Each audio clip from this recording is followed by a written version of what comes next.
Hi everyone! Recently I've received quite a few emails about their piano diploma exam. They would like to know why they failed.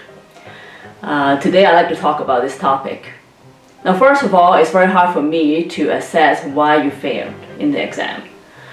If I've never heard you play, I didn't know what your program was, etc. But I can give you some pointers here so you can assess yourself why you might have failed. Number one, timing.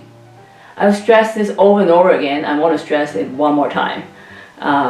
You must go to the official website of the exam board, whether it is Trinity College of Music or the Associated Board, to read their syllabus. Whether you are taking the ATCL or the Deep ABRSM or all the other advanced piano diplomas, you must read what they ask you to do. Okay, so there are quite a few things you can learn from the syllabus. First of all, the program timing. How long is the program, right? They have specific requirements, and some people try to have a shorter program because they don't want to play that many pieces, or they try to play a way too long a program for the exam. Either way is no. Okay, they want to, well, you know, make sure you have the appropriate timing. Okay, they don't want it to be longer or too short. Okay, so make sure you have the right timing. Because actually, people have failed because of this reason. Okay, of course, there's other reasons that they were failed by the examiner, you know, because they didn't play as well, you know, things like that. But timing is very important, so please check your program timing, okay? Now the second thing is the choice of program, okay?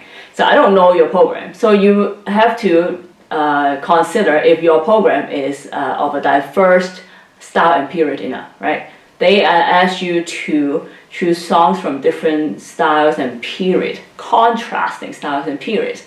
So don't choose songs just because they're from different periods. Of course, you know, that's a pretty good indication, but there's also other things, okay? For example, the genre, right? What kind of songs, right? It can be a sonata, but don't choose another sonata that has the same kind of format, right?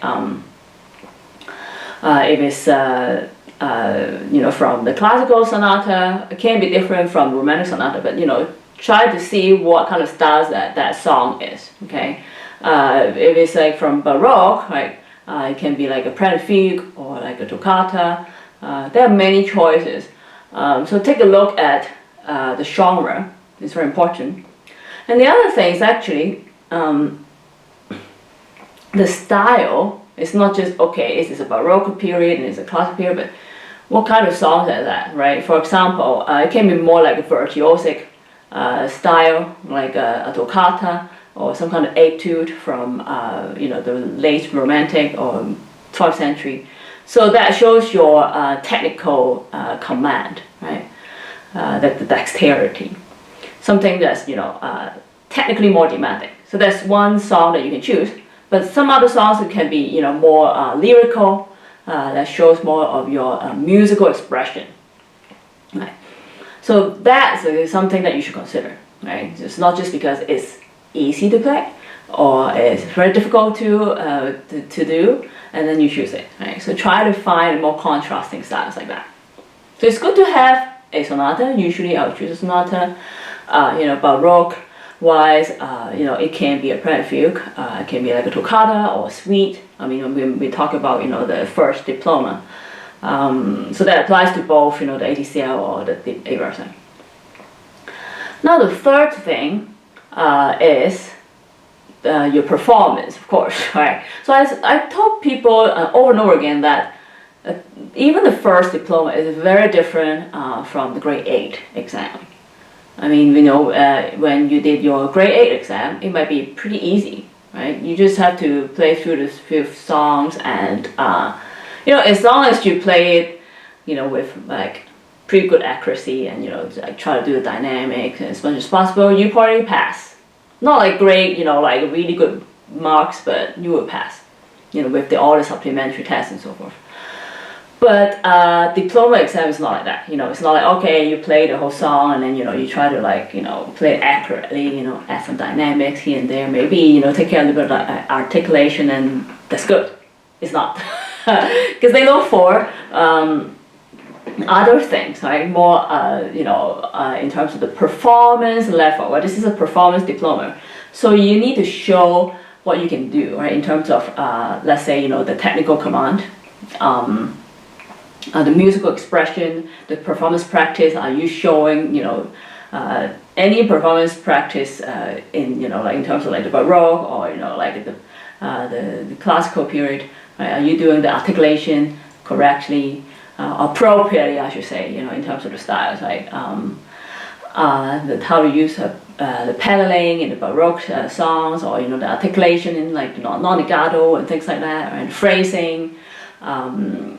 Like in Romantic period, a lot of times there's tempo rubato, right? So how are you going to deal with that, and the drama in the music, right? So there's a lot of things to consider, and one of the good things you can do to improve your awareness of the performance or the performance practice is to listen to a lot of recordings, right? There's a lot of recordings there on YouTube. The great pianist, you can learn from. But one thing when you listen to the recording is not just listening and say, oh, okay, this sounds really good, but why, right? So I asked my student, okay, when you listen to the song, maybe you can follow the score, right? So read and listen and see, okay, sometimes they do things differently. They don't really just follow the score, right? Sometimes there's some deviation from it, or there's some variation they did. So try to mark it down and say, okay, maybe this is the thing that I should add to it, right? So things like that. And of course, your teacher should be able to help you.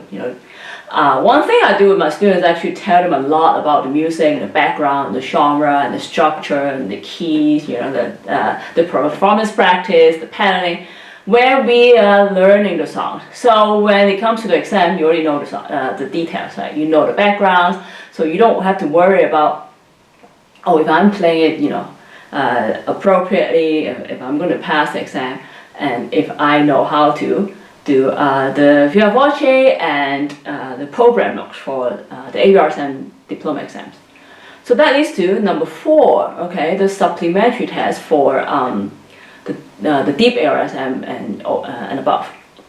There's quick study, which is kind of like a sight reading, but again, they ask for more, right? You have to show the style, right, in the music, not just playing it through, and that you don't care about, okay, if it's a waltz, okay, you need to show that it's a waltz, right, with the right paddling and the right styles, and if it's Beethoven, right, well, it's not going to be that, but, just appropriate styles and music awareness, but you have to do that in 5 minutes, right, when you, tried it in 5 minutes, and then you're going to play for examiner. So that is not going to happen in the last 2 months before your exam arrives. You have to keep working on it, right? The whole time you're doing the diploma, right? Learn a lot of new music. Try to assess, okay, what do I need to do to make it sound nice, right? Music, the period and style appropriate for this particular song, right? So as you learn more new music, new songs, you don't have to really polish them really good, just short songs, kind of equivalent to the diploma's quick study song. Then you learn to assess that song quickly. Then you will pass. Because a lot of times people think they have really good sight reading ability, but then they go to the exam, they fail the quick study. Now another thing is the via voce. A lot of people are scared of the via voce because they don't know what exactly they need to answer, and they don't have any ideas of the songs and the composers and the backgrounds, etc. So that is something you need to work on with your teacher if you have one. If she or he can be helping you, because some teacher might not teach that, or find someone that can help you with it. It's very important to learn the songs, not just by playing, but also reading about it, listening to it. When I teach my piano diploma students, I tell them a lot of things with the songs, right? The background, about the composer, about the song, what's happening at that time, what's happening that period, what's happening in this song, right? Any backgrounds, any particular details, and know about the key changes and like the music, what's happening in there, the musical expression, right? There's a lot of things actually to learn other than just playing it. And then with all this information, it can help you play better. Until next time, this is Therese Wang, and I will talk more about performance and teaching issues.